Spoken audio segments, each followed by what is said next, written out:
Mesdames, Messieurs, bonsoir. Merci de regarder Espace TV pour vous informer, vous rappeler les faits marquants de la semaine.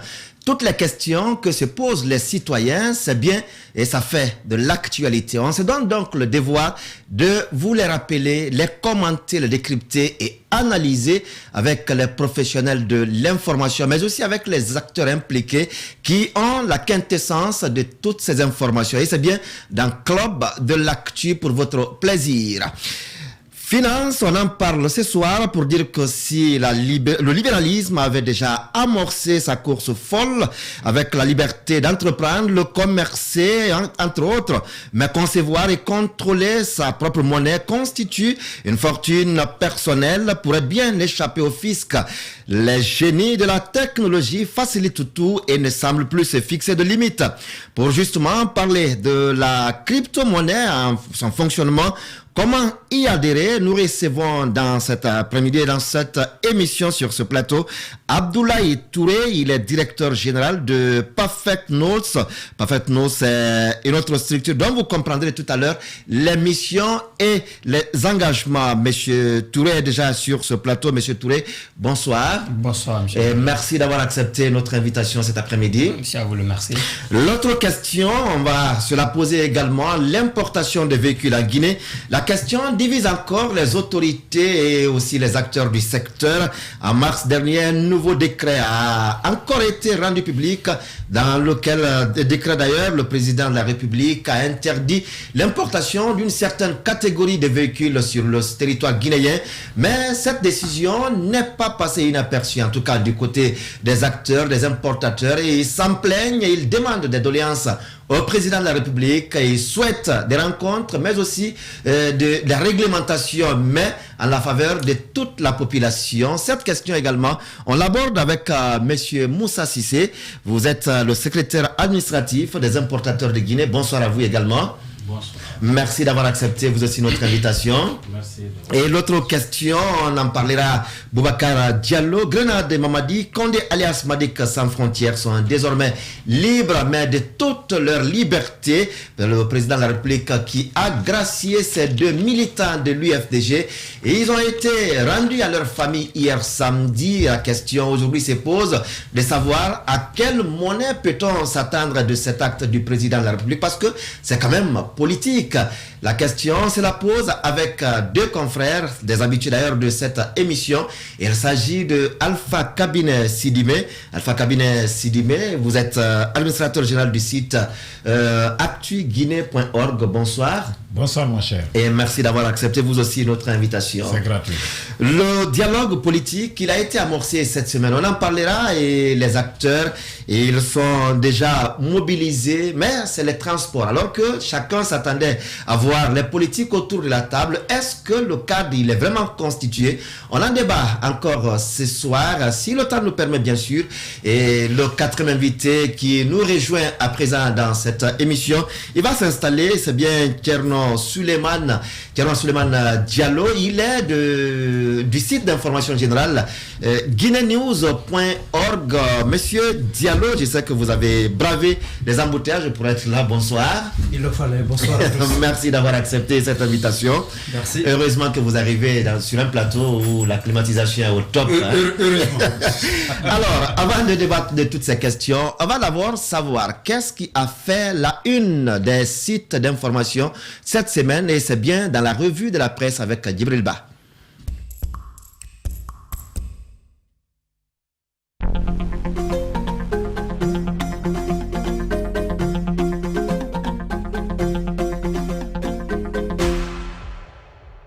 Bonsoir à tous et à toutes. À la une des médias, cadre permanent du dialogue. Ensemble, on trouvera la solution. Voilà comment Mosaïque titre son article sur le dialogue qui s'est ouvert cette semaine.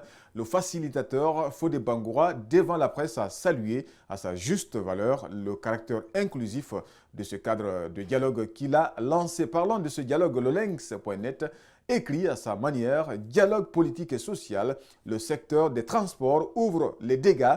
Fodé Bangoura de préciser que le dialogue avec le secteur des transports se poursuivra. Il ne reste qu'à évaluer la mise en œuvre des recommandations Reste à savoir quand commencera le dialogue politique tant attendu. Luttons sur le site. Ce départ ne rassure pas Mamadou Sylla qui s'est fait entendre entre les lignes de Guinée Matin. Il n'apprécie pas la façon dont les travaux du cadre de dialogue politique et social ont démarré. Le chef de file de l'opposition guinéenne estime qu'il y avait d'abord des préalables à régler avant d'entamer les consultations. Il a également dit chez notre confrère la Guinée.info qu'on risque de revivre le scénario du précédent dialogue. Selon lui, toutes les conditions ne sont pas remplies pour la tenue d'un dialogue inclusif parce que même le contenu du décret de création du dit cadre permanent du dialogue politique et social a déterminé la composition. De toutes les façons, Fodé Bangoura promet que le dialogue politique et social sera inclusif. Titre à sa une, l'AGP, l'agence guinéenne de presse, chaque fois qu'il y aura un secteur touché, on prendra les concernés de ce secteur. Ceux qui doivent réglementer seront également présents, a-t-il dit. Le Lynx.net revient avec ce titre « Dialogue politique, les grands chantiers de Petit Président ». Fodé Bangoura, alias Petit Président, nommé secrétaire permanent du cadre du dialogue politique et social, a du pain sur la planche. Concilier les intérêts du pouvoir et ceux de l'opposition, surtout que l'UFDG de Selou ne discutera qu'à la condition qu'on libère ses militants et alliés. D'ailleurs, l'épouse de Chérif Ba affirme dans les colonnes de Vision Guinée qu'avant tout dialogue, il faut la libération des personnes injustement détenues. À la une également des journaux cette semaine, Alpha Condé promet, après 2022, nous n'allons plus importer du riz. D'après Vision Guinée, le chef de l'État assure que la pagaille est terminée quand il y a la paix et la stabilité. Tout le monde vient dans le pays, s'il plaît à Dieu. Après 2022, nous n'allons plus importer du riz. À partir de 2023, nous allons consommer le riz que nous produisons et en exporter dans d'autres pays, a indiqué le président Condé, cité par l'auteur de l'article. Alpha Condé, aux Guinéens, nous allons passer quelques mois difficiles, titre Guinée Matin. Il reconnaît les difficultés économiques auxquelles sont confrontés les Guinéens, mais leur demande d'accepter cette situation qui, selon lui, seront bientôt jugulées. Comme à ses habitudes, Alpha Condé ne s'est pas empêché aussi de lancer des pics à ses opposants qu'il qualifie d'ennemis de la République. À la une des médias, décès de Fassiné Touré, Alpha Condé rend hommage à l'une des plus grandes figures de l'histoire du pays, écrit Guinée 7, Guinée 114, titre de sa manière, Alpha Condé à la levée du corps du général Fassiné Touré. Samo Kiridi porte son message. Parlant de Fassiné Touré, il dit que c'est un homme qui a agi au nom de tous les Guinéens pendant très longtemps. Et il a posé des actes qui ne peuvent rester que dans notre mémoire commune. Toujours sur la page de Guinée 114, l'office du défunt Ahmed Touré répond à Mamadou Sylla « Non, mon père n'est pas mort misérablement ». Toutefois, Ahmed Touré reconnaît que le chef de l'État Alpha Condé avait une fois assisté son défunt père.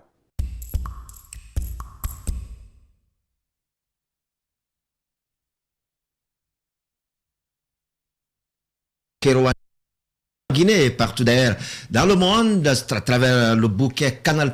Merci de nous rester fidèles. Merci donc à Djibril Ba de la télévision de Espace TV pour cette revue de la presse. On revient sur ce plateau. Thierno Souleymane Diallo, on a suivi cette revue de la presse. Le président de la République, il était du côté de Bokeh pour lancer le chemin de fer de 135 km. Oui, le chemin de fer Santou d'Apilon, oui.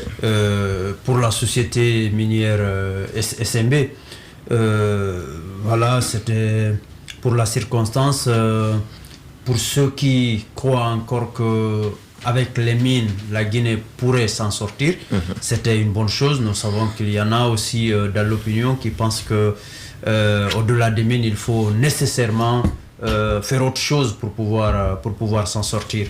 Voilà, le débat il reste là, mais au-delà de l'événement, il y a eu un événement dans l'événement en quelque manière. Oui. Parce que dans son discours, le président de la République il a en quelque sorte volé la vedette aux organisateurs et même à l'événement. Et pourtant, c'était quand même un événement historique. Hein. Ouais. Pour ce qui est de la rentabilité ou de la vision économique, le débat il reste posé. Mais dans les faits, c'est quand même le premier chemin de fer qui existe en Guinée depuis les années 60-70. Ouais. Donc, en cela seulement, c'était un événement. Voilà, derrière, on ne peut pas oublier quand même que la société SMB, encore une fois, elle fait débat dans la société, mais ça reste l'un des pourvoyeurs énormes d'emploi. En termes de ressources, fonds, en ouais, termes de ressources pour l'État. Mais on a écouté le discours du président de la République, c'est à peine s'il a parlé de cet investissement. Ouais. Il a plutôt profité de la tribune pour encore lancer des invectives, des piques aux opposants, narguer ceux qu'il est parvenu à dompter et à mettre quelque part dans ce qu'il appelle Coronti là. Voilà. Le palais de Coronti. Pourtant, c'est lui-même qui aussi envoie un autre message pour dire qu'il faut qu'on aille à l'apaisement, il faut que la situation se décrispe. Donc, cette sorte de contradiction, le fait de souffler à la fois le chaud et le froid, ça nous est-ce qu'une surprise pour vous, Thierno Suleiman, quand on sait que le président Alpha Condé, pour ceux qui, en tout cas, l'observent, tant qu'il y a la calmie dans la cité, tant que personne ne parle de lui, il crée toujours quelque chose à retenir les attentions. Justement, cela dit, c'est lui qui a aussi dit à tout le monde qu'il a vraiment besoin de calme. De la calmie dans la cité, du calme pour travailler. Et pour cela, il n'a vraiment pas lésiné sur les moyens. Il a complètement dompté les opposants. Ouais. Ceux qui paraissaient irréductibles à un moment donné, il s'est donné les moyens de les appréhender, de les mettre quelque part entre quatre murs. Ouais. Le débat il reste posé parce que de leur côté, ils sont convaincus qu'ils ne sont pas du tout reprochables de ce dont qu'on met à leur charge. Justement, voilà, tout qu'on fait, il a réussi à le faire, c'est un fait. Donc, si vraiment c'est le travail qui intéresse Alpha Condé, il a le temps maintenant de travailler. Il n'a qu'à lui-même s'inscrire dans la posture qu'il a indiquée, c'est-à-dire calmer le jeu pour permettre à lui-même et à tous ceux qui ont envie de travailler, y compris vous et moi, hein, tous ceux qui ont envie de travailler pour pouvoir... D'accord. Alpha Kabine Sidimé, c'est vrai qu'il a titillé un peu les acteurs politiques, mais de l'autre côté, comme l'a dit Thierno Suleiman, il a volé la vedette, hein, c'est l'agriculture. Moi-même, je vais faire 10 000 hectares, hein, il a dit, 10 000 hectares. Comme si à date on a déjà le bilan ou en tout cas le rapport des résultats de tous les investissements faits dans le domaine de l'agriculture dans notre pays. Bon, ça a été une belle initiative, le fait d'inaugurer 135 km de voies ferrées, pour ceux qui croient encore que les mines peuvent développer le pays. Même si je reste encore sceptique, je crois fermement que certainement par l'agriculture, nous pourrons mieux développer notre pays. Parce que c'est mon entendement, c'est mon opinion là-dessus. Même si le chemin de fer Conakry-Kankan, qui a été aussi un projet abandonné par le passé, parce qu'on n'avait jamais cru, on n'a jamais cru quand même qu'à ce stade aujourd'hui, on ne serait pas à l'apogée de ce projet. Parce que dès que le professeur Alpha Condé est arrivé, ils sont allés du côté de Kenya, il faut le rappeler, du côté de Kenya pour la pose de la première pierre. Et ça s'est limité là. Il a voulu un format standard. On n'a pas eu le format standard, on n'a pas encore eu ce qui devrait quand même être de ce reste qu'élémentaire pour le citoyen. Le format palliatif. Palliatif, voilà. Parce qu'aujourd'hui, il faut voir, mon cher Daouda, quitter Koya, Mamou, Daboula, ce tronçon-là est impraticable. Est impraticable. Donc, s'il y avait le chemin de fer Conakry-Kankan aujourd'hui, passer par Mamou, Daboula, je pense que le citoyen, les usagers seront à l'aise. D'accord. Bon, quand cela ne tienne, il est venu à Boké pour l'inauguration de 135 km de voies ferrées. il profite de l'occasion pour lancer encore des pics à ses opposants. Il l'a dit, il dit qu'il s'occupait certainement de ses opposants. Parce qu'aujourd'hui, il y a l'accalmie. Donc, aujourd'hui, il peut faire ce qu'il veut, ce qu'il souhaite faire pour ce pays. Il décide enfin de prendre le pays, les choses en main. En main. Comme si tout ce temps, ce n'était pas son problème. Non, c'est comme ça que tu le conçois. Non, mais c'est lui qui l'a dit. Il a dit dans un français simple. Non, je décide enfin de prendre en main les choses. Non, d'accord, Daouda. Alors, les choses étaient dans les mains de qui? De 2010 à 2018, nous savons quand même qu'il y a eu assez de manifestations dans ce pays. Oui. Donc, certainement, il avait affaire à ces manifestants. Puisqu'il l'a dit, même lui-même il l'a dit. Il dit qu'il était avec les forces de l'ordre pour cadrer ces manifestants. Maintenant, il n'y a plus de manifestations. Il peut enfin reprendre le pays. D'accord. Certainement. Alors, c'était ce qu'on pouvait dire sur cet aspect de la revue de la presse. À présent, on se tourne vers M. Touré Abdoulaye. Je rappelle que vous êtes directeur général de Perfect Notes. C'est quoi d'abord, hein? Perfect Notes. Ah, perfect, ça, moi j'ai lu. Un nœud parfait. Ah, d'accord. C'est... Bon, d'accord. C'est quoi? Perfect Notes. Perfect Node, voilà aussi. D'accord. Ok. C'est quoi? D'accord. Alors, Perfect Node, c'est une entreprise informatique spécialisée dans la sécurisation blockchain. Donc, déjà, ça me fait plaisir d'entendre M. Sidimé et M. Diallo parler de mines, parler de l'agriculture, parce que justement, cette technologie, née il y a maintenant 11 ans, apporte quelque chose à tous ces domaines. On parle d'investissements ça et là, on ne voit pas le résultat de ces investissements parce que quelque part, nous n'avons pas une base de données vérifiable par tous les Guinéens. Donc pas une base de données vraie, sur laquelle même l'État peut s'appuyer pour résoudre beaucoup de problèmes. Alors revenons maintenant sur Perfect Node. Comme j'ai dit tantôt, c'est une entreprise informatique à la blockchain. La blockchain elle-même, c'est quoi? Oui. Alors la blockchain, c'est un livre informatique dans lequel, mais la blockchain publique, hein, parce qu'on a plusieurs types de blockchain. D'accord. C'est un livre informatique dans lequel nous avons des informations accessibles à monsieur tout le monde, infalsifiables. Ok? Alors, aujourd'hui, nous avons plusieurs types de blockchain, mais la blockchain la plus en vogue, c'est la blockchain publique et les crypto-monnaies. Pourquoi tout le monde en parle? Parce qu'on entend par-ci, par-là, le Salvador, il n'y a pas longtemps, à légaliser la crypto-monnaie. Pourquoi tout le monde en parle? Parce que cette blockchain, cette technologie née il y a 11 ans, comme je l'ai dit tantôt, apporte beaucoup de choses et de l'innovation dans plusieurs activités. On va prendre un exemple. Alors, lorsque vous avez besoin d'un acte notarié, vous partez chez un notaire. Il faut qu'il y ait un intermédiaire de confiance qui est le notaire. Alors avec cette technologie, vous n'avez plus besoin de cet intermédiaire de confiance parce que le code, il est vrai. Le code donne la vraie information. On peut tokeniser blockchainiser les actes notariés.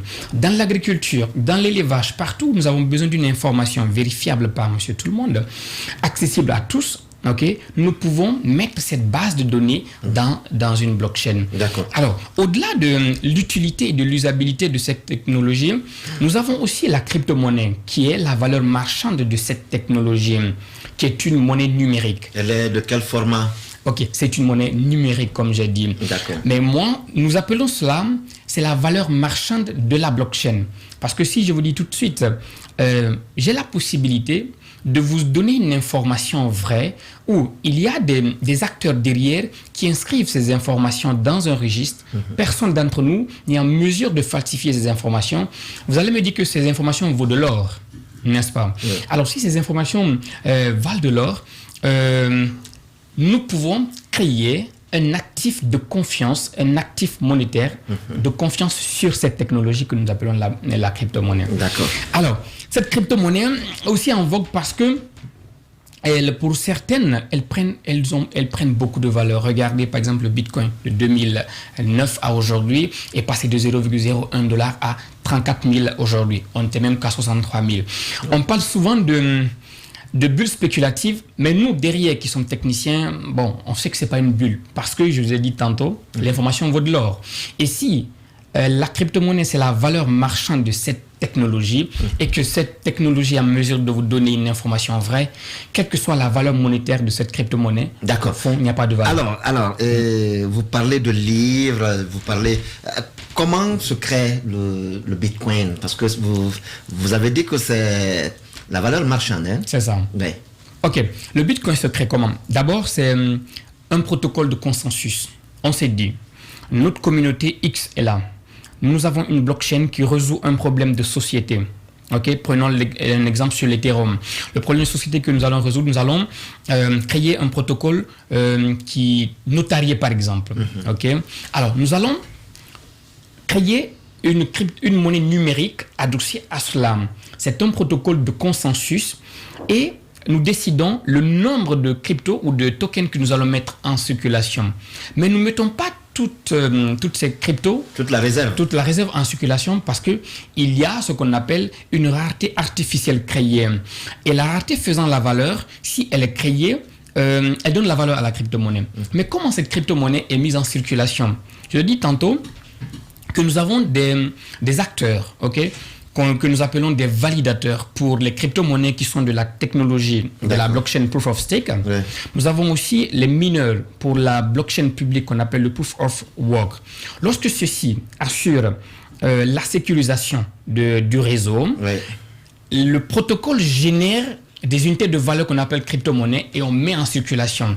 Donc le fait de valider, de sécuriser ou de miner, on génère de la crypto-monnaie qu'on met en circulation. D'accord. Voilà. Vous parlez de monnaie qu'on ne voit pas. C'est ça. En quoi y a-t-il une confiance et qui puisse engager quelqu'un à être en tout cas dans ce réseau? D'accord. Dans le même sillage, allez-y, monsieur Diallo. C'est vrai, c'est pas répandu encore en Guinée, mais l'information est dans, nous apprenons que ça commence à prendre forme ailleurs. Mais même là où ça existe, dans les sociétés avancées, il y a des préoccupations liées au risque de perte pour ceux-là qui s'engageraient à mettre beaucoup de fonds dans cette nouvelle économie. D'accord. Ou pour ne pas dire... Parce qu'on ne sait pas sa banque centrale est où. D'accord, ok, très bien, merci beaucoup. Je commence par M. Daouda. Oui. Ok, M. Daouda parle de... La garantie. La garantie du système. Oui. Vous me dites, c'est de la monnaie électronique qu'on ne voit pas. Mais M. Daouda a une carte magnétique. M. Daouda utilise les opérateurs de téléphonie mobile tout de suite. M. Daouda se promène avec de l'argent dans son téléphone. Ok. Alors, la crypto-monnaie, c'est pas loin de ça. Mais la seule différence entre votre téléphonie mobile et les cartes magnétiques Visa sont des unités de valeur. Et là, c'est une technologie. Alors, vous dites aussi le problème de confiance. C'est de l'autre côté, lorsqu'on parle de monnaie fiduciaire, nous avons une banque centrale qui assure tout cela. Ok, regardez, la confiance dans cette technologie ou dans ces crypto-monnaies, c'est d'abord le code, le code is law, et son réseau. Est-ce que vous êtes en mesure de compromettre 1 milliard ou 2 milliards d'individus? Pas possible. Quand vous prenez la monnaie fiduciaire, on crée une monnaie fiduciaire dans un État. On se dit un État capitaliste, sur la base du besoin de consommation de la population, nous imprimons cela. Lorsqu'on est sûr que la population va consommer par la création d'entreprises, nous créons de la monnaie. Et les autorités peuvent se permettre de créer autant qu'ils veulent. Par contre, là, c'est décentralisé, géré par un réseau. Mais la confiance vient du code qui crée une rareté artificielle. Mais est-ce qu'il n'y a pas possibilité de décodage par tierce personne? Ok. Alors, ou que celui qui détient le code prenne sur soi-même l'initiative de manipuler les choses. Merci pour de les trafiquer. Merci pour la question. J'ai dit tantôt, c'est décentralisé. Le code n'est pas détenu par un individu, mais détenu par monsieur tout le monde, par tous les validateurs ou tous les mineurs. Si vous voulez par exemple détenir le code de Bitcoin, il faut détenir au moins 51% de la puissance de hachage. qui est quoi? La puissance d'achat, c'est la puissance de minage, la puissance de transcription des informations dans le réseau. Et c'est impossible aujourd'hui, vu l'immensité du réseau Bitcoin, de détenir 51% de la puissance de hachage. Maintenant, nous avons des États qui sont partis très loin. Le Salvador, la semaine passée, a décidé de légaliser le Bitcoin et en faire une monnaie légale, comme je dis tantôt, mais payer même les employés, les fonctionnaires par le Bitcoin. Et ils ont commandé plus de 1500 GAB à installer dans un petit pays de 6 millions de personnes. Une monnaie, je dirais c'est une monnaie du peuple, ok, pour le peuple, basée sur une confiance d'un code qui est détenu par tout le monde. Alors, peut-être la dernière question, parce qu'on a d'autres éléments aussi avec M. Cissé et autres. Aujourd'hui, moi, par exemple, qui suis un petit salarié, est-ce que je suis concerné par la crypto-monnaie? Ok. Nous tous, nous sommes... Un petit salarié, je le dis bien. Ok. Ce qui est intéressant avec la crypto-monnaie, vous pouvez acheter une portion d'une crypto. Mais pour l'acheter, d'abord, c'est quoi? Au-delà de l'usabilité et l'utilité probable de cette blockchain, vous pouvez être un investisseur dans ce domaine parce que ce sont des actifs numériques. Ok. Vous êtes concerné parce que vous pouvez acheter une portion. Mais acheter une crypto-monnaie, c'est d'abord étudier le projet derrière. Parce que derrière chaque projet de crypto-monnaie, derrière chaque crypto-monnaie, il y a un projet d'utilité. On prend un exemple, quand vous voyez le Dash, vous étudiez le projet Dash, vous achetez de la crypto-monnaie, le Dash. Vous pouvez acheter une portion. Donc, quel que soit votre... À combien? Bon, si vous prenez le Bitcoin, vous pouvez même acheter $1 de Bitcoin, vous savez. Même si un Bitcoin vaut 34 000 tout de suite aujourd'hui, vous pouvez acheter $1 de Bitcoin. Imaginez si M. Daouda, en 2009, vous aviez investi $100 dans le Bitcoin, aujourd'hui vous serez millionnaire en dollars. Oui. Ah bon? Donc oui, bien sûr. Alors que vous gagnez plus de $100, bon, plus de $100 par mois. Comment je peux arriver à cela? Le mécanisme? Ok, ce mécanisme, il est très simple. Vous achetez de la crypto-monnaie, vous la gardez. Si vous êtes juste un consommateur. Mais vous pouvez aussi être, je dirais pas un acteur, mais un participant au protocole du code. En faisant quoi? En étant un mineur. D'accord. C'est là Perfect Node, l'utilité de Perfect Node. Perfect Node vous rend participant de ce réseau. Vous sécurisez la blockchain d'une crypto-monnaie et vous êtes rémunéré dans cette crypto-monnaie. Donc, monsieur, tout le monde est concerné. Et mieux, même les entrepreneurs qui... Bon, on fait un clin d'œil aux institutions financières souvent qui ont des difficultés à avoir confiance aux jeunes entrepreneurs. Moi, j'en fais partie, mais cette technologie m'a permis de m'autofinancer en choisissant de très bons projets. J'accompagne le projet, je suis rémunéré et la confiance autour de ce projet donne une valeur à cette crypto que je peux échanger contre la monnaie fiduciaire et je m'autofinance dans mes différentes activités. Me permet, Oui, allez-y. Une dernière question. Oui, une dernière question. Allez-y. Vous parlez tout à l'heure là de la légalisation. C'est ça. Comment dirais-je? Par le Salvador, oui, et beaucoup de pays. Et qui parle de légalisation parle certainement de l'implication de l'État. De l'État, bien sûr. Donc aujourd'hui, vous et l'État, quel est ce rapport? Ok, alors en Guinée, nous avons un vide juridique pour l'instant et dans la plupart des pays africains, mais en Europe, quand vous prenez le Luxembourg, l'Estonie, et ça vient. Et vous savez, vous savez très bien, la Guinée ne légalise une activité seulement lorsque la France a fait le premier pas. La France vient de faire... Oui, c'est ça, malheureusement. La France a fait le premier pas avec la loi Pax en 2017. C'est un clash contre nous. Bon, pas un clash, mais c'est la vérité. On fait du contrôle-C, contrôle-V des lois qui se passent en France. C'est la vérité. Ok, mais il y a la loi Pax déjà en France en 2017, donc ça vient. Mais j'ai été quand même agréablement surpris lorsque je suis venu. J'ai vu dans la réglementation de la Banque centrale prévoit un agrément pour les établissements de monnaie électronique. Donc, pas dire spécifiquement crypto-monnaie. Bon, que ce soit Visa, que ce soit les mobile money que vous utilisez, que ce soit la crypto-monnaie, nous sommes peut-être dans le même registre, mais avec... C'est l'embryon. Voilà, c'est l'embryon. Donc quand même, en Guinée, j'ai vu beaucoup de pas. Nous avons de très beaux textes, mais il y a l'applicabilité qui fait défaut. Mais Perfect Node, c'est une entreprise légale. L'entreprise est à part et la crypto-monnaie, c'est tout autre chose. Est-ce qu'il y a déjà des Guinéens dans la chaîne? Oh là là! C'est une question. Oui, et puis bon, alors, il y a beaucoup de Guinéens. J'ai même des chiffres dans mon propre réseau. Nous n'avons pas moins d'$1 million de crypto-monnaie qui peut rouler par mois en Guinée. Par mon seul réseau, et je n'ai pas le seul réseau de la Guinée. D'accord. Alors, merci à vous, Monsieur Touré Abdoulaye, d'être passé, de nous faire honneur de cette invitation. Merci beaucoup. On aura d'autres occasions de revenir plus en profondeur avec ce sujet. On va se tourner à présent du côté de Monsieur Cissé Moussa. Vous êtes le secrétaire administratif des importateurs des véhicules en Guinée. Et il y a eu d'abord un premier décret en 2020 qui interdisait un certain nombre de catégories de véhicules à destination de la Guinée. Cette année encore, en mars, un nouveau décret vient. Comment, d'abord, vous qui êtes les acteurs, les importateurs, comment vous avez accueilli cette décision du président de la République? Merci de votre invitation. Je réponds au nom de Moussa Cissé, effectivement, secrétaire administratif du bureau des importateurs de véhicules en Guinée. Et au mois de décembre, nous avons suivi à travers les zones publiques un décret interdisant les véhicules à l'importation de plus de 8 ans. Association que nous ne sommes pas restés bras ballants. On s'est organisé de mettre des courriers auprès des différents ministères qui sont concernés, auxquels nous relevons en fait. Lesquels? Les transports? Plus précisément le ministère des Transports. D'accord. Et puisque l'État a toujours voulu que nous relevons de ce ministère, nous, on a dit qu'on ne relève pas du ministère des Transports. Nous sommes commerçants. Vous devez relever du ministère du Commerce. Nous devons normalement être relevés du ministère du Commerce. Et vous savez, on pense toujours que nous sommes des transporteurs. Nous ne sommes pas des transporteurs. Nous importons des véhicules.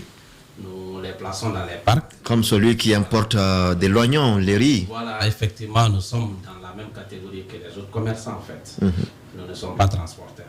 Mais ça a tellement tiraillé, nous avons continué maintenant à travailler avec le ministère des Transports depuis là. Ce décret, dans un premier temps, interdisait carrément les véhicules de plus de 8 ans. Et on a engagé les démarches à travers nos relations personnelles et par la voie administrative, effectivement. Et à la suite de ça, on a pu obtenir, s'il faut dire une faveur, je peux dire comme ça, puisqu'on a quitté de 8 ans, on est parti à 13 ans. Mais notre objectif, c'était quoi? C'est de faire comprendre à nos gouvernants que le problème qu'ils veulent peut-être pallier aujourd'hui, cas d'accident, les véhicules sont pollution, tout ça, c'est pas forcément par rapport à l'âge des véhicules. C'est par rapport à un système de contrôle technique que nous devons mettre en place pour permettre d'écarter, s'il faut dire, les véhicules qui ne sont pas censés être en circulation, puisque même un véhicule est de 5 ans ou de 3 ans, s'il n'est pas contrôlé, c'est un risque mortel pour la population guinéenne. D'accord. Puisque quand un véhicule n'est pas contrôlé, il y a des cas d'accident qui peuvent survenir. Puisque le contrôle technique, il faut que les gens comprennent, c'est très simple. C'est de vérifier le système de freinage, vérifier les plaquettes, vérifier si le moteur répond aux normes. Et si tel n'est pas le cas, de changer ou bien de le garer. Mais est-ce que vous le faites en importation? Est-ce que vous le faites? Parce qu'on voit quand même des véhicules qui arrivent à Conakry et qui sont remorqués, destination garage. C'est ce que je vais un peu signaler. Oui. Ce n'est pas nous qui devons en fait mettre des systèmes ou bien des centres de contrôle technique. Nous avons toujours sollicité à l'État de les mettre en place en Guinée. Et il faudrait que les gens sachent que le contrôle est périodique. Nous pouvons contrôler les véhicules à l'embarcation. Arrivé en Guinée, ces véhicules continuent à rouler. S'ils ne passent pas encore à être contrôlés, ça revient à la même chose. Oui. Ça revient à l'État de comprendre que la situation dans laquelle nous sommes actuellement, ce n'est pas forcément lié à l'âge des véhicules.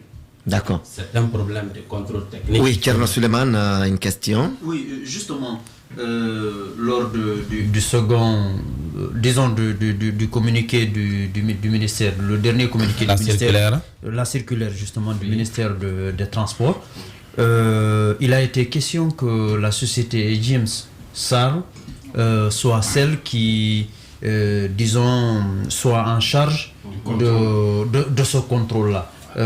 Justement, nous sommes allés vers vous pour savoir qu'est-ce que vous connaissez de cette société, d'abord de son existence, ensuite de son savoir-faire, parce que pour pouvoir faire ce genre de travail, il faut avoir un background. Oui, il faut avoir quand même du vécu, il faut avoir des compétences. Qu'est-ce que vous savez de cette société? Merci de votre question. Et vous savez, le problème que nous vivons tous ici, c'est un problème de communication. L'État ne communique pas avec nous, les acteurs, ne communique pas avec d'autres secteurs qui sont peut-être dans les mêmes problèmes que nous.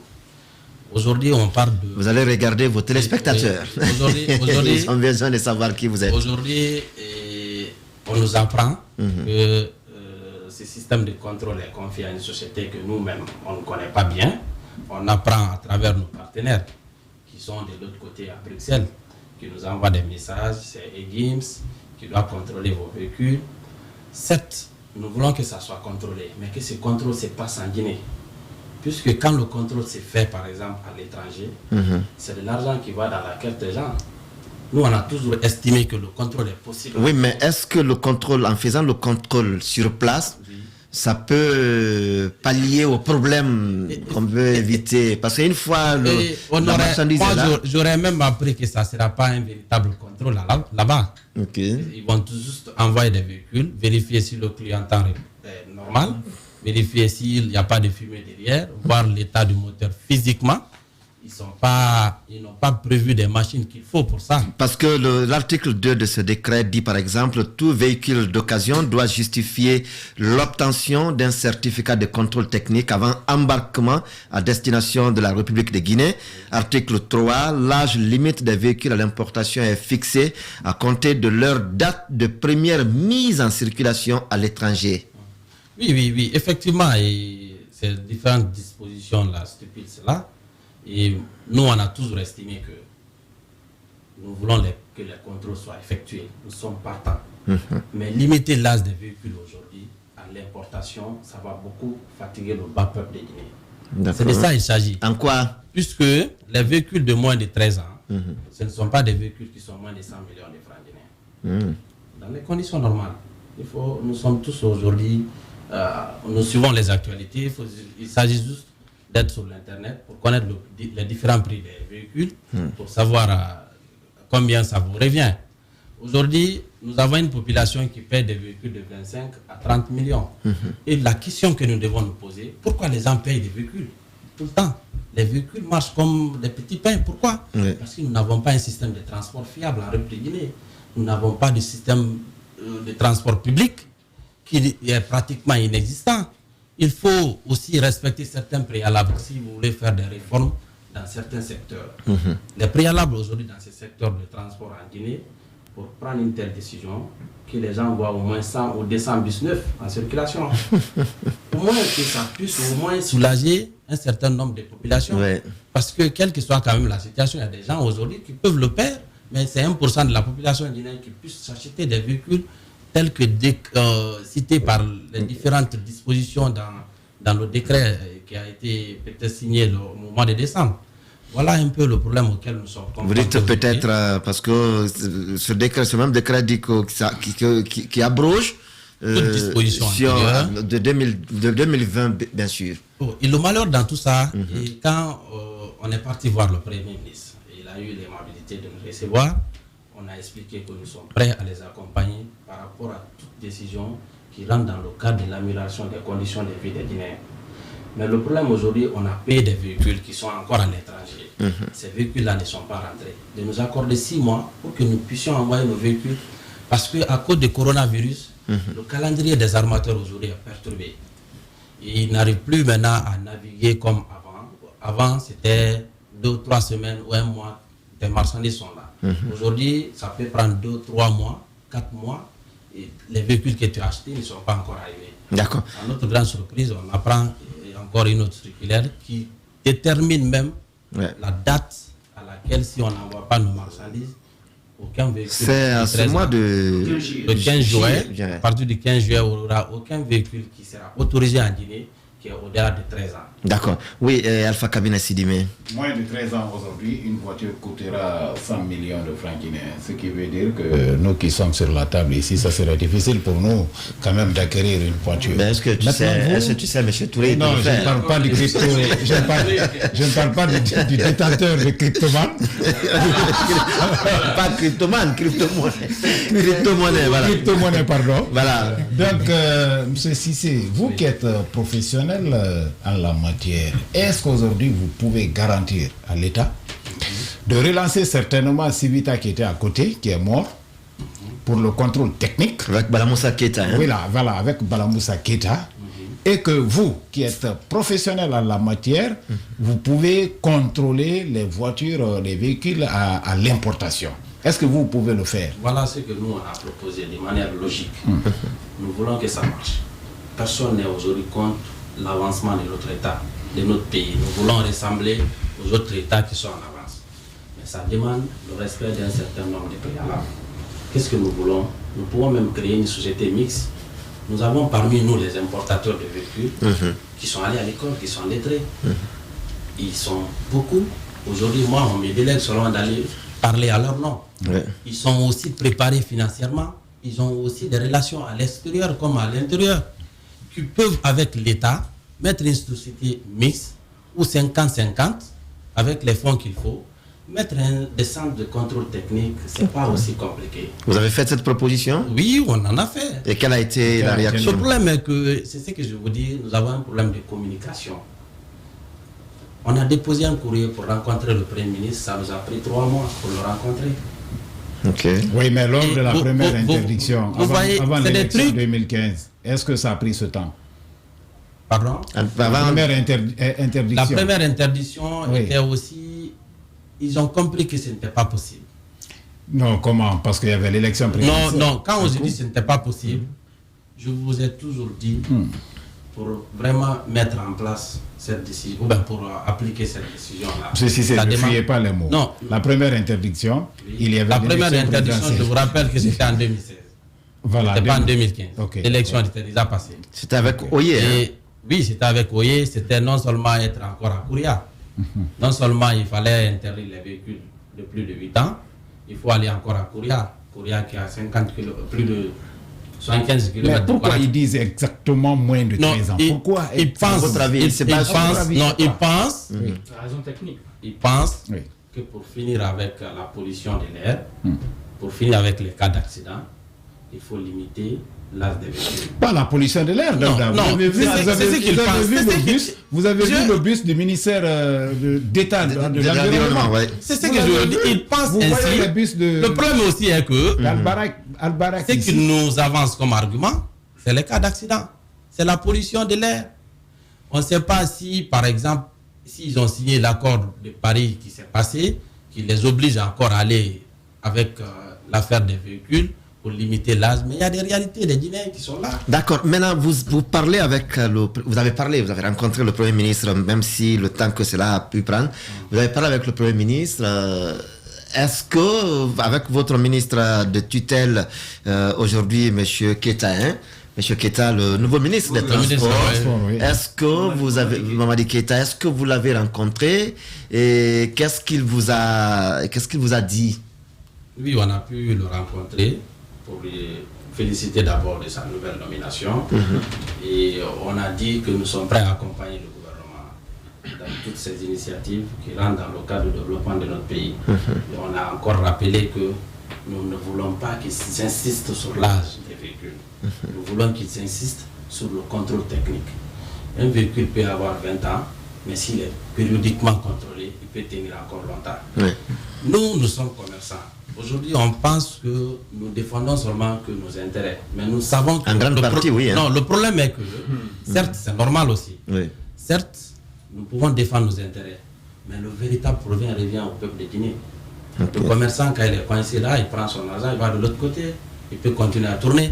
Mais nous savons qu'avec l'état dans lequel nous sommes actuellement par rapport au déplacement en Guinée, parce que ne considérez pas la Guinée comme Conakry seulement. Nous le savons. La Guinée, c'est l'intérieur du pays. Tout à fait. Quand vous devez vous déplacer de Conakry à Kissoudou, les véhicules que nous empruntons actuellement sont des véhicules de fort transit, 25 ans de vie. Qu'est-ce que l'État a envoyé en lieu et place de ces véhicules en attendant?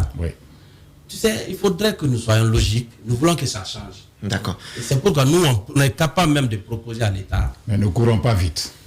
Oui, il faut pas confondre la vitesse et la précipitation. D'accord. Et c'est ce que l'État est en train de confondre. Alors, en clair et en dernier mot, qu'est-ce que vous demandez concrètement à l'État? Parce que le 15 juillet, c'est demain. Ce que nous, on demande, c'est d'être toujours à l'écoute, d'accepter de dialoguer. On a été reçus par des différentes personnalités du pays concernant cette décision. Mais si nous, on a la chance de rencontrer le président lui-même, c'est encore mieux. Puisque quand on rencontre ces personnes-là, ils disent, OK, on va transmettre le message au président. Puisque cette décision-là résulte d'un décret présidentiel. C'est le président qui a décidé. Et si on a une tête-à-tête avec lui, nous abordons le sujet de manière logique, dans le but d'aider tout le monde. Nous pensons que c'était vraiment la meilleure solution. D'accord, et on espère bien que cet appel soit entendu du côté de la présidente de la République, mais aussi de la primature et même du côté de l'autre côté, du côté du ministère des Transports.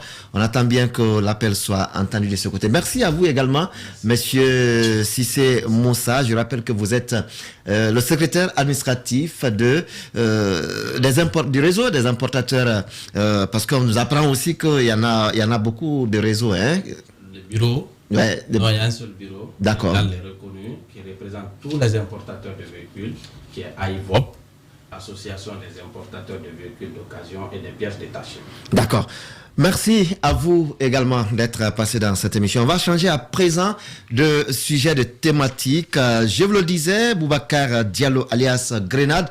Et vous attendez d'abord, monsieur Cissé, Boubacar Diallo alias Grenade et Mamadi Condé alias Sans Frontières, alias Madik Sans Frontières, sont désormais libres de tous leurs mouvements et condamnés récemment. Le premier à 10 ans et le second à 1 an. Le président a pris ce décret de grâce pour les remettre en liberté. Ils sont sortis hier samedi. Alors, qu'est-ce qu'ils ont dit à leur sortie? On va suivre cela avec la régie et juste derrière, on revient pour l'analyse, le commentaire et le décryptage. Après 3 ans, 3 mois et 3 jours de détention, Boubacar Diallo, alias Grenade, recouvre sa liberté. Ce militant engagé de l'UFDG a été condamné à 10 ans de prison ferme, assorti d'une période de sûreté de 5 ans pour détention illégale d'armes de guerre, entre autres. Une peine confirmée en appel il y a quelques semaines. Ce samedi matin, il respire enfin l'air pur de la liberté. Je remercie le chef de l'État d'avoir pensé à nous et de nous faire comprendre qu'il est conscient par ce qu'il est et dans ce qu'il est. Son frère et compagnon d'infortune, Mamadi Condé, Madik Sans Frontières, a bénéficié des mêmes largesses du président de la République, professeur Alpha Condé. Ils ont été graciés ce vendredi soir. Que Dieu préserve la Guinée. Mais merci beaucoup. Leur avocat remercie toutes les personnes qui ont œuvré pour la libération de leurs clients, en particulier le chef de l'État et le ministre de la Justice. Par ailleurs, Maître Béa invite. Aujourd'hui, ils sont libres. Dieu merci. Je demande qu'on oublie. C'est déjà derrière nous. Celui qu'on appelle l'avocat des causes difficiles invite une fois de plus professeur Alpha Condé à élargir sa grâce aux autres détenus, tels que Ousmane Gawal Diallo, Étienne Soropogui et compagnie, sans oublier. Monsieur le Président de la République, d'accepter, d'accorder son pardon réconciliateur au commandant AOB qui, le 19 juillet 2021, aura fait 11 ans de détention provisoire. Sans oublier M. Jean-Guy Lavogué. Les Soussous disent « Je suis très content. » Très content, Grenade l'est aussi. Durant sa détention, il portait également le fardeau de la souffrance de sa grand-mère. À présent, il pourra s'occuper d'elle en toute sérénité. Ma grand-mère, après ici, c'est là-bas. Après lui, c'est ma grand-mère.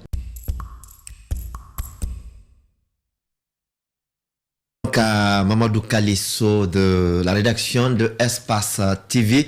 Oui, Tcherno Suleiman, c'est une joie. Hein? Je le disais, d'un côté, il y en a qui pensent que c'est un non-événement, mais les concernés, quand on les écoute, c'est une joie immense. Non, écoutez, ça ne peut pas être un non-événement pour quelqu'un qui connaît la Guinée et son contexte actuel, bien entendu, sans oublier tout ce que ces détenus-là vivent comme situation dans leur lieu de détention. Nous savons que la privation de liberté, il y en a qui, de façon très imagée, explique que même quand on n'est pas du tout entre quatre murs, il suffit qu'on vous dise vous n'avez plus le droit d'aller jusque-là ou au-delà d'ici, vous ne vous sentez pas bien.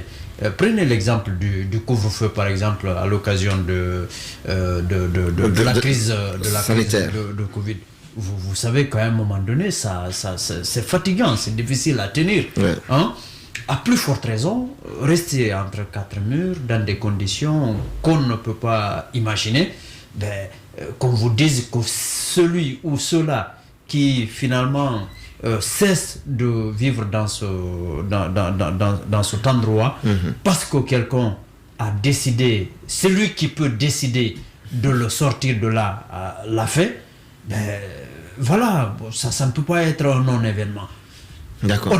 On a beau discuter les conditions dans lesquelles les gens ont été mis aux arrêts, les raisons qui ont sous-tendu tout cela. Ouais. D'accord, chacun a son opinion. D'accord qu'il y a un bras de fer politique entre opposants et gouvernants. D'accord, tout cela. Mais la réalité est que, au-delà de ce que les gens peuvent avoir comme appréhension ou même comme ressentiment, la réalité est que ces messieurs et dames ont été mis en prison. C'est des messieurs, pour la plupart, hein, c'est des messieurs, voilà. Ouais. Ces messieurs sont mis en prison. Aujourd'hui, personne d'abord n'a pu empêcher qu'ils soient en prison. Personne n'a pu obtenir leur libération. Les sortir de la prison, sauf le gouvernement, le pouvoir, le président Alpha Condé. Et c'est celui qui a pris le décret de les sortir de là. Moi, je crois que humainement, personne ne peut parler d'un non-événement quand il s'agit d'une situation. Surtout quand tu penses que n'importe qui pouvait se retrouver à leur place, et donc attention. Mais derrière Alpha Kabine Sidimé, on a comme l'impression qu'il y a une sorte de spéculation pour obtenir cette libération, parce qu'ils étaient trois, hein, la semaine surpassée à être condamnés. Fonik Mengue n'a pas pu bénéficier de cette grâce, parce qu'on sait quand même que Grenade a demandé pardon, Médecins Sans Frontières a demandé pardon. Fonik Mengue est resté droit dans ses bottes. Est-ce que le pardon demandé a joué en la faveur de ces deux? C'est fort probable que le pardon demandé a joué en leur faveur. Ça, c'est extrêmement important, parce qu'on nous dit généralement qu'une faute reconnue est à moitié pardonnée. Même dans le verdict rendu par le juge en ce qui concerne le procès de Médecins Sans Frontières, qui était de 5 ans et ensuite on l'a ramené à 1 an, c'est que le pardon a pesé. Maintenant, ils ont bénéficié de ce décret. Ceux qui qualifient que c'est un non-événement, c'est une mauvaise communication. C'est des gens qui sont généralement insensibles à la vie humaine. Parce que ne serait-ce que rester en simple garde à vue, ça prouve déjà la représentativité d'une prison dans la vie de l'homme. Simple garde à vue. À plus forte raison, allez à la maison centrale de Coronti, où nous recevons souvent des descriptions, comment dirais-je, invivables. De toutes les façons, la privation de la liberté n'est pas quand même un facteur qu'on peut quand même souhaiter à quelqu'un, ne serait-ce qu'à son pur ennemi. Ceux qui ont séjourné sont sortis. Ils nous ont dit qu'ils ne souhaitent pas la prison à leur pire ennemi, à plus forte raison. Le doyen Jules Deladi, hein? Le doyen Jules Deladi. Donc, encourageons le geste du président de la République. Ceux qui étaient Boubacar Diallo Grenade, il est aujourd'hui content, très content, parce que 5 ans, condamné à 10 ans, 5 ans de réclusion criminelle, oui. Durant les 5 années, il n'a même pas droit à une simple visite. Donc ça, c'est déjà beaucoup. Et ce monsieur qui est gracié aujourd'hui, lui, très content. Toi, tu te contentes d'un simple appel d'un journaliste pour dire que c'est un non-événement, c'est un innocent qui a été ceci et cela et qu'il est libre, ou bien un passe de 2950. Tu te connectes là, tu dis que c'est un non-événement. Ce n'est pas joli, c'est une mauvaise communication. Il faudrait que les gens s'arrêtent. Mais juridiquement, quand on parle de grâce quand même, c'est après condamnation, c'est vrai. Oui, mais justement, ils ont été condamnés. Oui. Mais de l'autre côté, il faut qu'ils purgent au moins de la moitié de leur peine. Justement, c'est un aspect très important dans ce débat, Daouda, et je crois que nous l'avons souvent eu ici. C'est-à-dire, il ne faut pas concevoir la face. Le problème qui est là, c'est un problème politique. Il s'agit de prisonniers politiques qui, pratiquement, disons, à la disposition de quelqu'un qui est plus fort aujourd'hui, c'est indéniable, c'est Alpha Condé, c'est celui qui décide de la vie, de la vie ou de la mort des gens aujourd'hui en Guinée. Donc, d'accord, légalement, ça devrait être au moins après avoir purgé la moitié de la peine. Mais bon, quand celui qui peut a voulu, ben, il a décidé ainsi et personne ne peut l'en empêcher. C'est là que l'indépendance de la justice peut être interpellée, notamment pour ce qui est des magistrats qui sont quand même mis dans des conditions sur le plan salarial qui devraient les amener à réaliser. Parce qu'on parle souvent de la corruption, donc ça veut dire c'est les dessous de table qui recevraient d'un citoyen lambda pour bénéficier d'un faveur. Mais attention, ce n'est pas que cela, c'est le fait aussi de pouvoir résister face à certaines pressions, notamment politiques. Du pouvoir, oui. Voilà. Mais on voit que ça ne, c'est pas possible. Les réalités sont là. L'idéal aurait été qu'ils puissent le faire, mais on sait que dans les faits, c'est impossible. Ceux qui aujourd'hui parlent du fait que tel est en train d'abdiquer, tel s'était montré intraitable à un moment donné, aujourd'hui il est en train... Attendez. C'est parce qu'ils ne sont pas à leur place. Quand il a été question, prenons le cas de l'UFDG, parce que c'est là que nous entendons ce genre de propos. Quand il a été question pour l'UFDG de venir empêcher la deuxième séance de l'élection qui a amené l'actuel maire de la commune de Matoto à la commune, il était question, il y a eu une réunion qui faisait que un certain nombre de responsables, y compris le candidat, qui était celui qui était choisi par l'UFDG, je parle de Kalemoudou Yansane, il était question qu'il se retrouve à la mairie de Matoto pour faire la même chose que ce que le RPG avait fait, c'est-à-dire empêcher au moins qu'il y ait l'élection pour l'exécutif. Justement, alors que c'est eux qui avaient gagné après le premier décompte. Mais qu'est-ce qui s'est passé après la réunion? Ils se sont retrouvés, il y en a qui se sont retrouvés entre eux, qui ont décidé qu'il ne faut pas le faire parce qu'il y avait des risques qu'ils soient violentés, qu'ils soient blessés, qu'ils soient arrêtés et tout. Ils ont décidé de ne pas le faire. Là, c'est parce qu'individuellement, il y en a parmi eux qui étaient concernés. Aujourd'hui, c'est parmi ces gens-là... Il y a d'autres individus aussi qui sont concernés. Justement, c'est parmi ces gens-là que vous entendez, non, c'est un non-événement, non, il ne faut pas abdiquer, non, c'est... Non, il faut qu'on sorte de ça. Il faut que les gens reconnaissent que à un moment donné, l'UFDG a fait ce qu'elle a pu. Et personne ne peut le nier. L'UFDG a milité, l'UFDG a résisté, mais finalement, Alpha Condé a pris le dessus. Donc, il faut permettre à ceux-là qui sont en prison aujourd'hui de sortir de la prison. Alors, de la même façon que chacun et tout le monde au sein de l'UFDG aujourd'hui, chacun cherche à sauver sa tête, chacun cherche à se préserver d'arrestation ou de quoi que ce soit, c'est comme cela qu'il faut comprendre ceux-là qui sont en prison et qui sont contents d'avoir bénéficié d'une grâce, même si ça peut se discuter sur le plan judiciaire, mais aussi comprendre ceux-là qui veulent aujourd'hui bénéficier d'une telle largesse de la part du président de la République. D'accord. Oui, Alpha Cabinet, c'est quand même, je relevais l'autre aspect tout à l'heure, c'est bien, il faut avoir purgé de la moitié de la peine et autres, mais cette fois encore, c'est inédit que la grâce intervienne vendredi nuit, samedi un week-end, et pendant qu'aucune activité d'ordinaire, aucune activité ne se tient, et samedi un week-end que ces gens... Non, mais samedi, jour ouvert.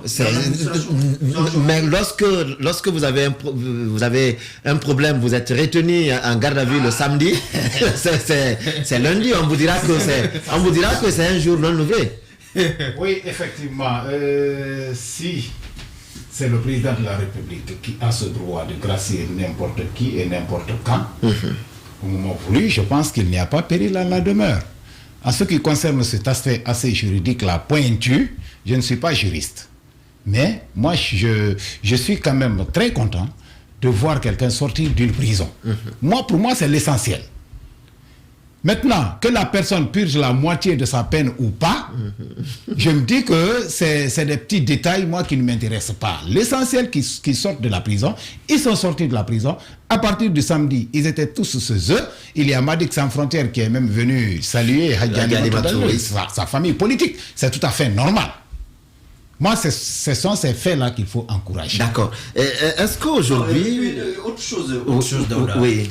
Ce que vous relevez là, juridiquement, c'est normal dans un contexte totalement normal, totalement démocratique, oui, où la séparation des pouvoirs, le principe de séparation des pouvoirs est respecté, c'est-à-dire que l'exécutif n'empiète pas sur le prérogative du judiciaire, vice versa, avec le pouvoir législatif.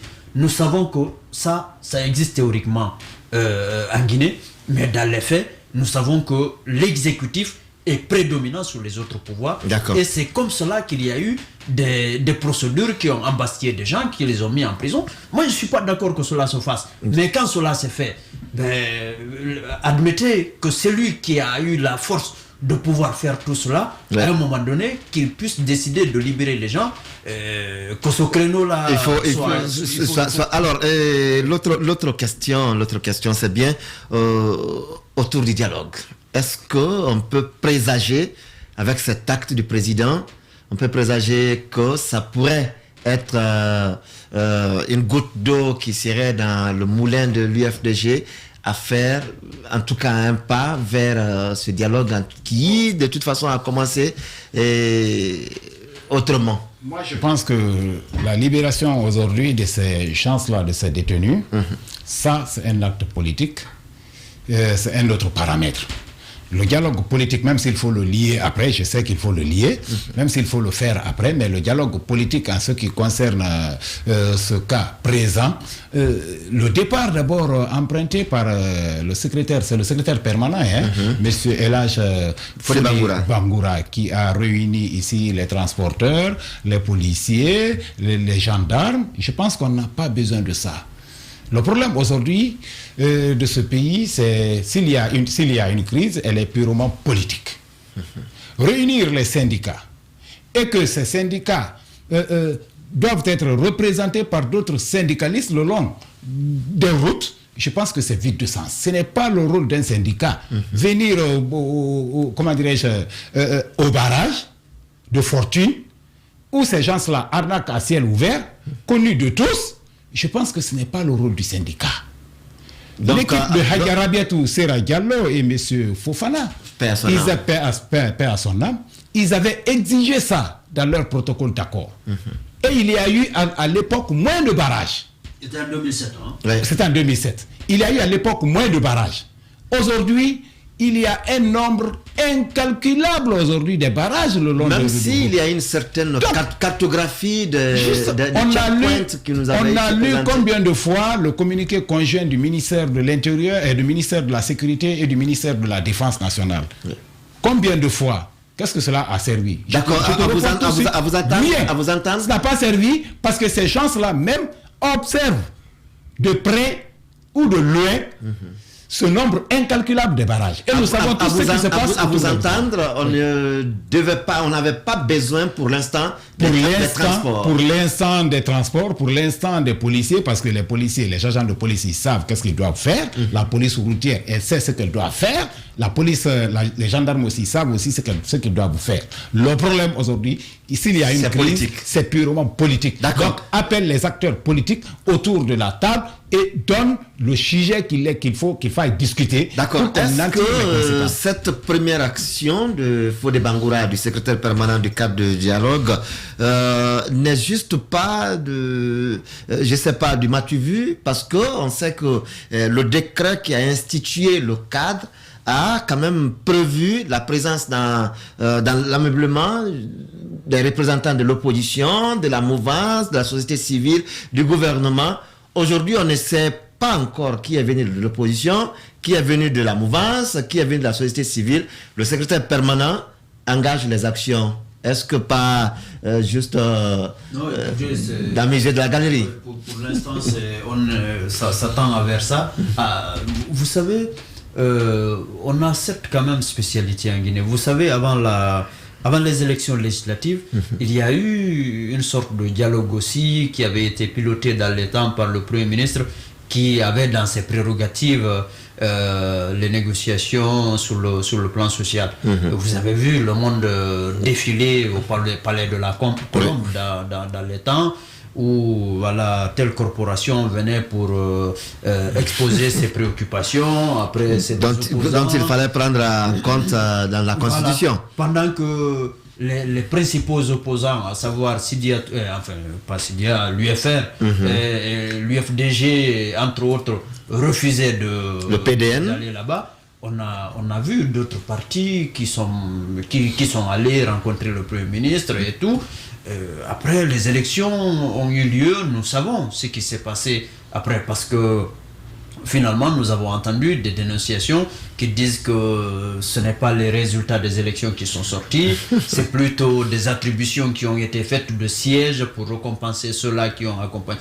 Nous avons vu tout cela. Donc, cette étape-là est passée. Maintenant, il faut aller vers la décrispation.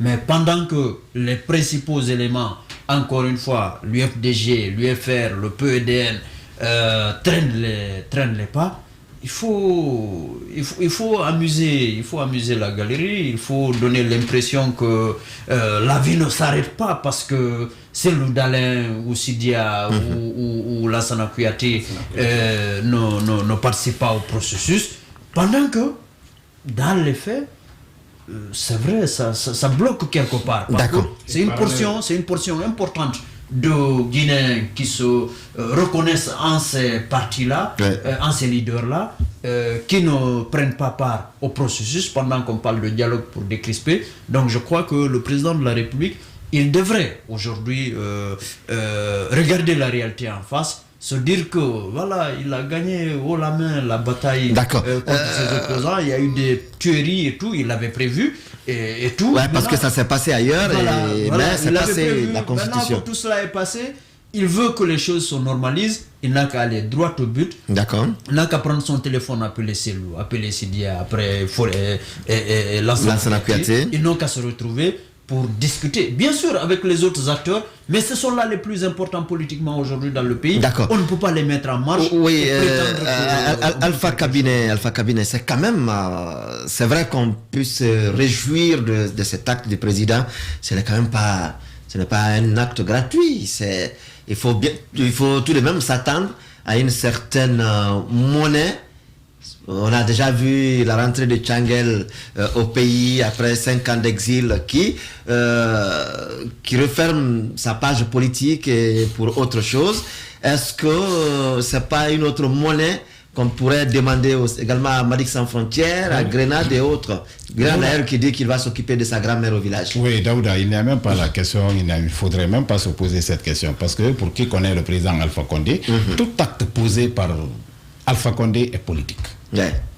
Nous parlons de dialogue, cadre permanent, dialogue politique et social. On a désigné un secrétaire permanent. Le principal concerné, qui est l'UFDG, refuse d'y aller ou pose des conditions pour participer à ce dialogue. D'accord. Et Cellou Dalein Diallo, qu'on le veuille ou pas, a ses principes, est décapité aujourd'hui de ses principaux lieutenants. Ousmane Gawal Diallo, Chérif Ba, Cellou Baldé et tant d'autres. Abdoulaye, voilà. Donc, même son autre proche. Ce sont les véritables animateurs de l'UFDG. Pour preuve, depuis qu'ils y sont, on ne sent pas. On ne sent pas. Oui, mais au-delà. Au-delà, il y a l'effet Damoclès. Quand est-ce que Fodé Fofana, c'est quand il a été interdit de sortir du pays. Oui, mais si. Donc, c'est pour te dire tout simplement qu'il n'y a pas une certaine animation au sein de l'UFDG aujourd'hui. Donc, si le président Alpha Condé commence déjà à gracier certains lieutenants de l'UFDG, je pense que c'est un signal fort. Et là, Cellou Dalein Diallo, en principe, devrait se saisir de ce signal, l'étudier, l'analyser, tirer une bonne conclusion. Parce qu'aujourd'hui, Cellou Dalein Diallo et l'UFDG sur la table de dialogue politique et social, je pense que Cellou n'a pas à perdre, l'UFDG n'aura pas non plus à perdre. Certainement, ils n'auront qu'à gagner. Et s'ils s'entêtent à rester hors champ, nous connaissons bien ce président, il est trop politique. Et nous avons lu la tribune du trio. Gawal, Chérif Ba et Selou Baldé. Nous avons lu leur tribune. C'est une tribune, je pense, c'est une sortie d'ailleurs au vitriol. C'est teinté un peu de quelque chose. Je ne sais pas ce qui va se passer à l'avenir, mais nous avons affaire avec quelqu'un qui connaît mieux la politique que le principal concerné ici en la matière. D'accord. Et vous savez que la prison n'est pas l'ami de quelqu'un. En tout cas, la prison n'est pas l'ami de quelqu'un. Il nous suit également depuis quelque part un officier de la police qui nous dit que le week-end est compté dans la garde à vue. Et quand j'ai dit qu'ils ont été libérés un samedi, et d'une personne soupçonnée peut être placée en garde à vue même le week-end. Et cette garde à vue peut aussi être levée dans le week-end. Oui. Donc c'est la précision. Donc, je voudrais juste rajouter une précision très importante. Oui. Je voudrais juste rajouter cette partie-là. Oui. Je disais tantôt que la prison n'est pas l'ami de quelqu'un. C'est comme l'exil forcé. Dormir sur la natte des autres, c'est comme dormir à terre. Si vous dormez aujourd'hui à un immeuble à Paris et vous êtes guinéen, c'est comme si vous êtes couché à terre. La preuve est que Tchaniel est de retour. Il a dit certainement dans ce studio qu'il referme la vie politique. Qu'est-ce qui s'est passé? Tchaniel que nous connaissons, avec ses écrits, avec sa communication.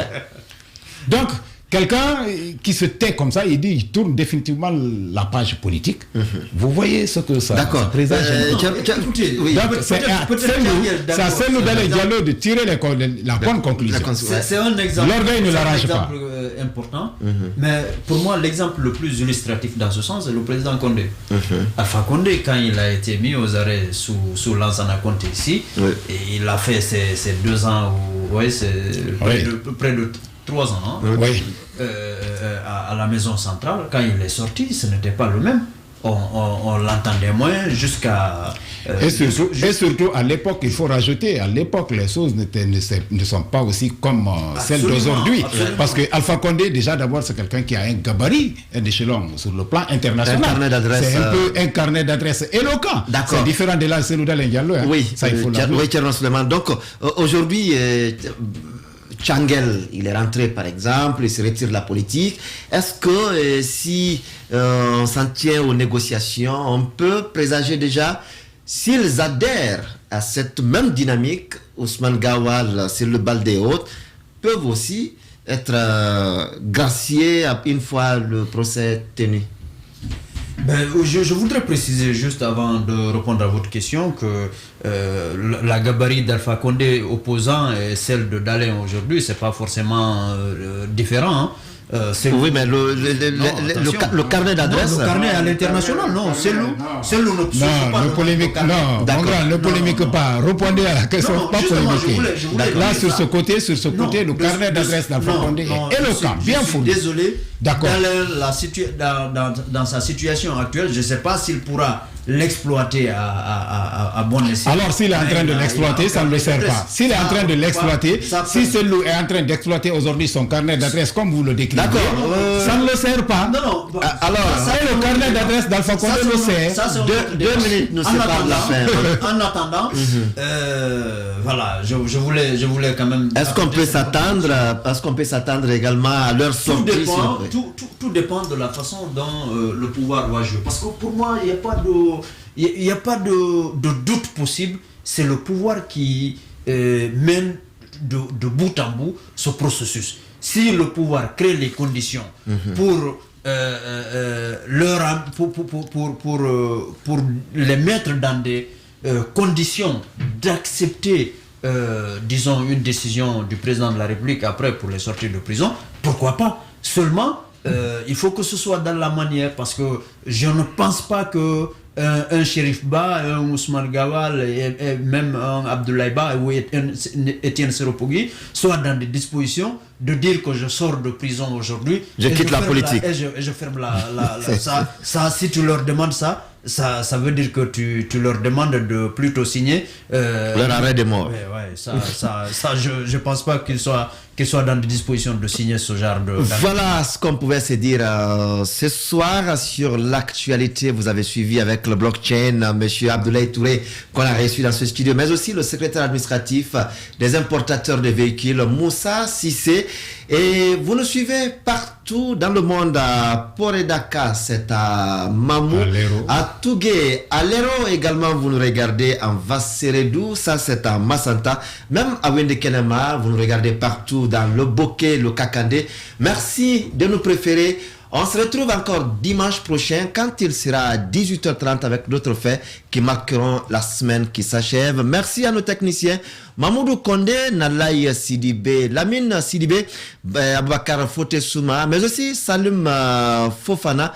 Merci de nous avoir accompagnés, Kabine Kondé, et à tous. La rediffusion c'est lundi, juste après les grandes gueules. Au revoir.